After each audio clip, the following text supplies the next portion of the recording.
Okay, welcome everyone to our first meeting of the new year. Happy New Year. We have a bunch of guests today, so we're just gonna get started as people continue to trickle in. Please sign in. If you haven't been getting emails or you're wondering what's up, we have our list of recorded members on here, and if you're not on here or you have any questions, just let me know. I also have applications if you want to fill out an application to join membership. It's $20 a year. Just some housekeeping. If you need to use the bathroom, just follow that walkway with the lights. And thank you, as always, to the Yi Ohana for hosting us and this beautiful meeting place that we have. And also congrats to Kim on her new baby, 1 month old over there. All right. Okay, I'm gonna keep passing this sign-in sheet around. Okay, so first off, we have some guests from CTAR, or the University of Hawaii College of Tropical Agriculture. And I'd like to invite up Phyllis Geyser Shimabukuro, who was the former director of agriculture. Oh, there she is. And then she will introduce our other guests. Aloha, we're really impressed with the beauty here. Always good to come back to Nauru. I want to introduce Dr. Parwinder Grewal. He's the new dean at the College of Tropical Agriculture and Human Resilience. If you didn't hear, the college just had a name change. We keep the acronym CTAR, but resources is now resilience. And the dean comes from over 20 years of experience dealing with agriculture, not only on the mainland United States, both Southwest, West, Northwest, and most recently he came from Vermont. But he also has experience, he's originally from India. He has a family farm in India, and then he did spend time in London. So without further ado, I'll introduce Dean Parwinder Grewal. He's been with CTAR since March 1st, and he wants to give you updates about what's happening with the CTAR land in Waimanalo. I'm sure everybody's kind of wondering what's going to happen with the medical property, so he's prepared to give you an update on that. And also, we've had previous community engagement meetings. Haley and her husband attended 1 or 2 of them, and so he's going to share with how he's trying to create new initiatives to help your prosperity in agriculture.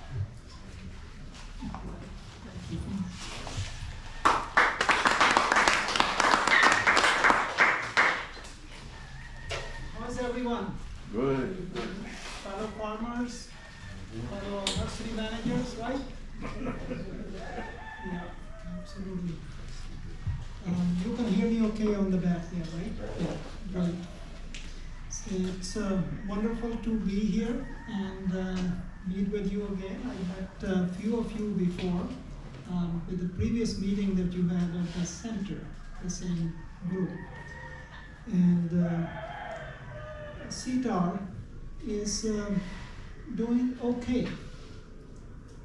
CTAR has been through some difficult times. Before the pandemic, we lost a number of faculty. Then during the pandemic, there was freeze that we couldn't hire anybody more, and we still lost a few more people to retirements. But then last year we hired a number of new faculty. 19 faculty total CTAR hired last year, so that's a good trajectory. This year we got approval for 14 more faculty, and 5 of them were actually with your effort because you lobbied and a senator put in a bill for 5 new extension agents, and we were approved for that. So you do have a voice, you can make a difference, and that we are very thankful for that. That said, yes, we did make a change in the name, because when I came to this position, started to meet with a number of people, and everybody asked me what resources, human resources, has to do with your college. Do you offer degrees in human resources? But as you know, human resources is now with the College of Business. It's a totally different thing. So we were able to do some surveys, we were able to have a lot more discussions, and we proposed the name change to Human Resilience. So our new name actually better describes what we do in the college, because much of our work is to help make people's condition better, right? So any research that we do, we are mission-driven college. Land Grant colleges are mission-driven. So our goal is to do applied research that has meaningful applications, and then extension will extend that and work with farmers, work with nurserymen, cattlemen and women, and then see how we can improve people's lives, improve prosperity. So that said, when I got into this new position 10 months ago, I started out first.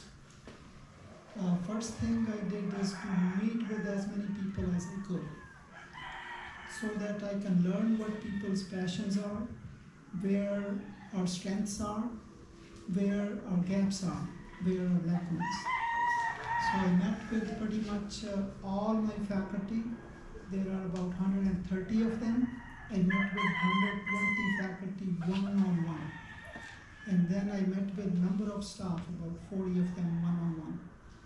I met with all the community college chancellors and also chancellors of, say, West Oahu and Hilo, so that I don't want to see any silos moving forward. There shouldn't be any, like, this is my territory, that's your territory. I see that there is only limited expertise in Hawaii. We can only have so many people to do work that is needing done. And if people from whatever organization can help pitch in, we need to be collaborative. So our overall theme is collaborative innovation, how we can collaborate with each other and come up with new ideas that maybe nobody individually thought of, but when we think about things together, you have new ideas. A number of legislators I met with, and then all the government departmental leadership like Department of Agriculture, USDA, and others. Through all those meetings, I heard a lot of things, and also met with a number of farmers, visited a number of stakeholders on pretty much all islands. Some nurseries I visited as well. And what I heard is a lot of positive things about the college. But I also heard some gaps, some problems that we are not addressing. So based on that, I kind of developed a process to move forward, how we will fill those gaps that we have, and how we will improve the image of the college if some people have some concerns, that how we improve upon that, and how we increase our strength, applied research that we have to do, so that we can answer the questions that you have to deal with, the problems that you deal with. So one initiative right from the beginning we worked on is looking at all the agricultural experiment stations that CETAR has. We operate 22 stations throughout Hawaii. On 5 different islands there are stations just like Waimanalo. You are aware of the Waimanalo station. but we have similar stations, 22 of them. In some places we have more faculty, other places we have less faculty, some places we have no faculty, but we do run experiments and such that are managed from a nearby station where farm manager would go do activities on another place. But these stations, to me, have been kind of neglected over a longer period of time. Some of it is related to economic conditions or maybe internal prioritization, not valuing them as much. Being a farmer myself and having run the farm while growing up, three brothers, we basically did everything with hands. At that time, we didn't have as many machines as you have, but Hawaii also needs machines that are more, appropriate, because we have small farmers, small operations. We need smaller machines, not like big combines as Iowa would need for corn and such. So there is that need to be accomplished. To me, that is a gap in our ability to be able to build those smaller scale machines. So being a farmer, these stations are important to me very much, and I would want to use them to their full capacity so that we run applied experiments.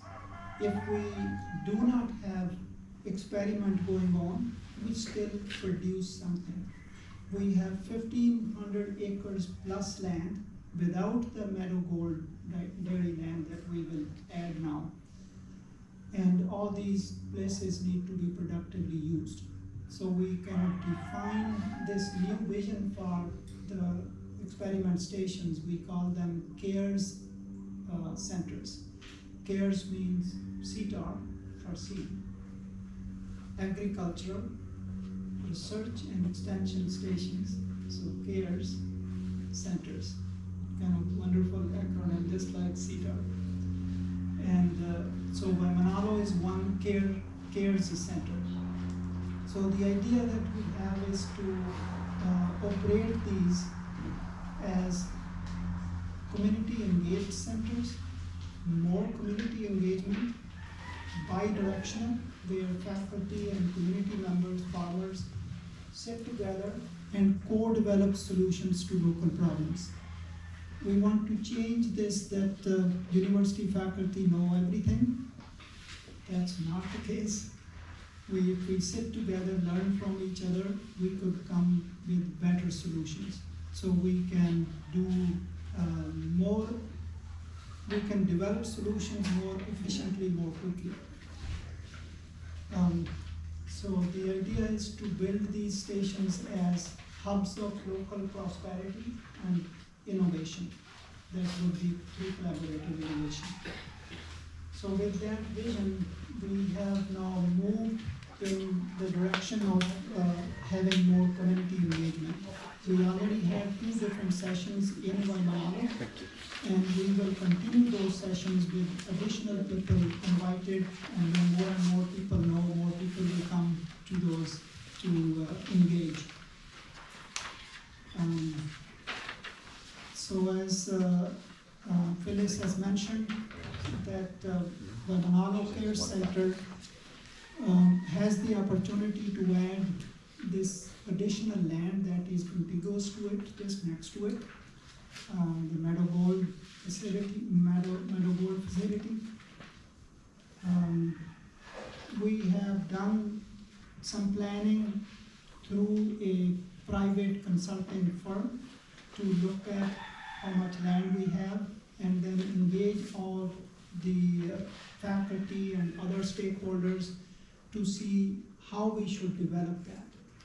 And that is also part of the meetings like this, that if we can get feedback, it is in the planning phase. We are requesting to the legislature that we want to further develop the full plan for that particular piece of land. One key idea there that we have is that the college needs a new animal teaching lab. We do not have animal teaching lab right now because we lost in YLA when we left that station. There was no more dairy over there, so our students do not have access to work with large animals like that. So right now we're using chickens and mice and so on to teach those students, but that's not good. It's not comprehensive. So we like to have swine, we like to have goats, we like to have sheep, we like to have cattle as well, so that you have full training. So that's one component to build that kind of practical research extension and teaching facility like that. The other piece is expanding experiment. These are applied experiments. May it be nursery plantations, may it be organic agriculture. That kind of experimentation, this additional land will allow us to do that.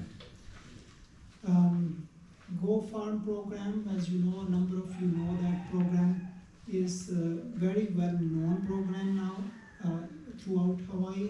They are operating, their operations are at multiple places on this island, but also on other islands, including Kauai, and now they are moving on to other islands as well. So that said, but they train farmers at a small scale. I want to be very clear about that the scale that they are able to train is at a small scale. It's if you are passionate about agriculture, come on in, they will teach you, and the number of people then drop out that it is too hard, no question about that. But then the people that succeed, they become farmers of a certain scale. What we need now is a Go Farm phase 2, in which the training can be done that is a 5-acre, 10-acre, 50-acre scale. That means they begin to use these machines that I was talking about earlier. That it's no more just one person doing everything. It is like going to a really farm that could be a business farm. But the farmers that they do train, once they go through the entire program, now we want them to go out there and find land and start developing their business. Sometimes they are unable to find land, or they need little more training on their business. So idea that we have with this new land, that we might be able to expand the Go Farm program here, so that some of those farmers who still want to grow their business a little bit more, that they would have the opportunity to do so. And that kind of program is operated in collaboration with Go Farm at Corteva facilities. This Corteva seed company, they have given land for the Go Farm program there, that Go Farm program runs. But thereafter, they have also given some land, additional land, for some Go farmers to develop their business at a little bit larger scale. So we want to do something similar with that piece of land. So I would leave it at that, because it will be better to have a conversation. I'm sure you have many questions. You might have things that we must address, and we want to hear that. And we want to make notes. Phyllis is here, and we will take some pictures as well. If we can, gather as much information, make this meeting as useful as possible.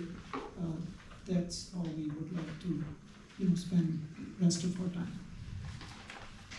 Do you folks know yet if you're gonna move the animal husbandry to the medical property? That's the plan. Cause somebody told me, oh, I see more animals out at Wiley. No, we haven't done anything like that Oh, yet. okay. Yeah, right. Yeah, Wiley might have more animals because we ended up leasing that place to a dairy farmer, and with the idea that they will develop a slaughterhouse, and that will be used both for education as well as for, for people to use. So that is the understanding we left that place with them. CETA still owns the place, right? But it's too far away from the university to take students and faculty for a class. And this place is more appropriate to happen like that. Because every university, wherever it is, the animal teaching labs always are a little bit of a distance, but not that far. And here we want to build more of a modern facility and multi-species facility so that you have full training. As you know, pork and swine, goats, sheep, there is a need in Hawaii for those kinds of animals, animal production in that area. On the map, it says DHHL subdivision Wong Farm. So is that gonna be housing and the Wong Farm at that location? Is that what the addition?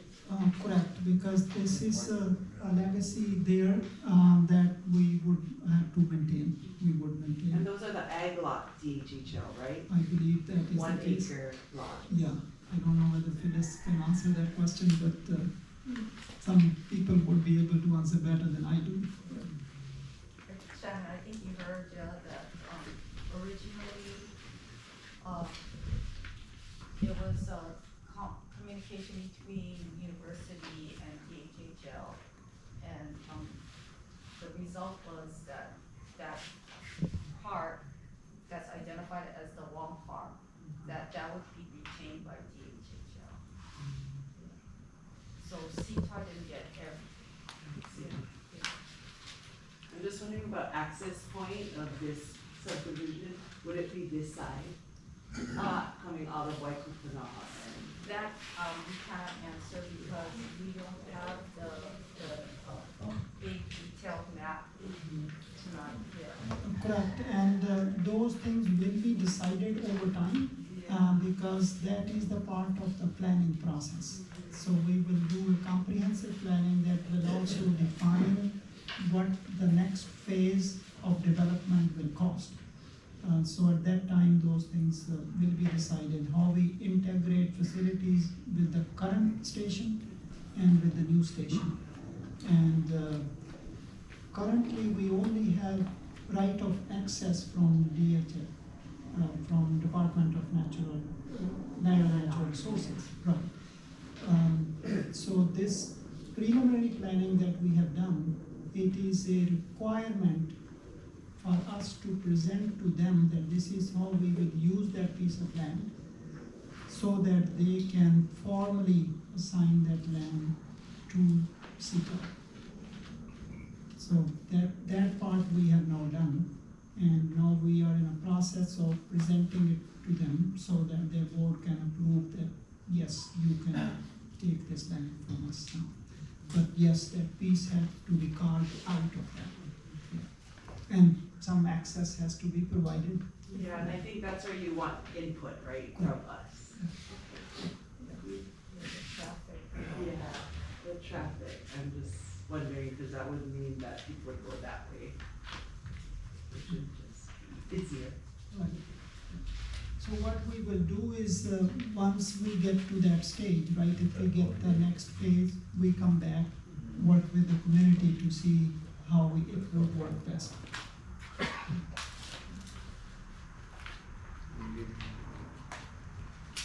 And then I see the 5.5 million, is that this year you're going in for legislative? So support for that would be helpful from the Absolutely. Waimanalo community, Absolutely. if that's something we would support? Correct, so it has two components.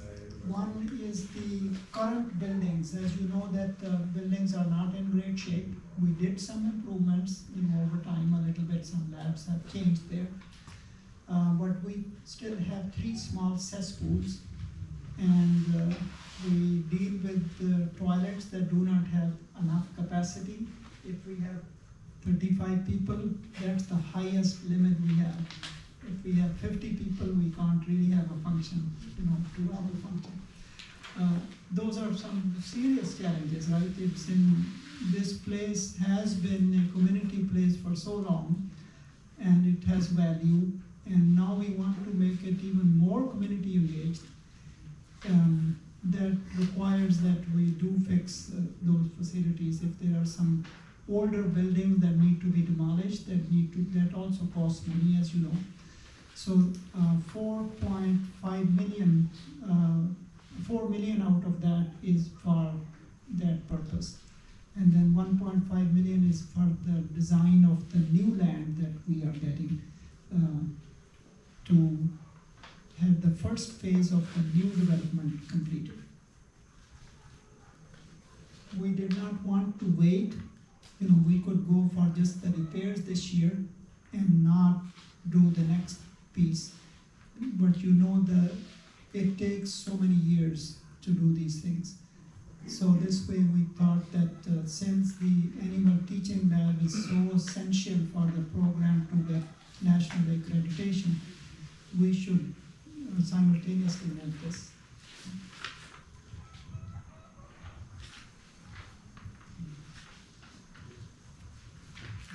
Who will take care of that then? What's the plan for ag tech support and labor on the lands? Awesome. Did you get to one handout, or you are getting all I three? got my one, I missed that. Yeah. I So got the others. yeah. So you want to share another one too? Yes. Yeah. That'd be great. Some of you had 3, but most of you have 1. Okay. Right, so I described a little bit about the CARES vision, right? Because my university would ask me to prioritize these centers and maybe shed some more, right? Get out of more of them, just like WAA. But it's hard for me to do that, because each center is in a certain place that serves a certain community and certain type of environment, certain type of research that can be done there. So we have instead proposed a plan that we will over time build each of these centers as enhance its impact to the local community. Even if it may be just have, go farmers do their business there for a longer period of time, or we have some relationship with some commercial person who can, use the land until we need it, or we are able to have staff. So staff is the key factor here, as you have asked the question correctly. And we have the CARES vision document. That's another request that we are making, that we statewide, we need 20 new staff positions that would statewide. So it would be agricultural technicians, that will be farm managers and so on.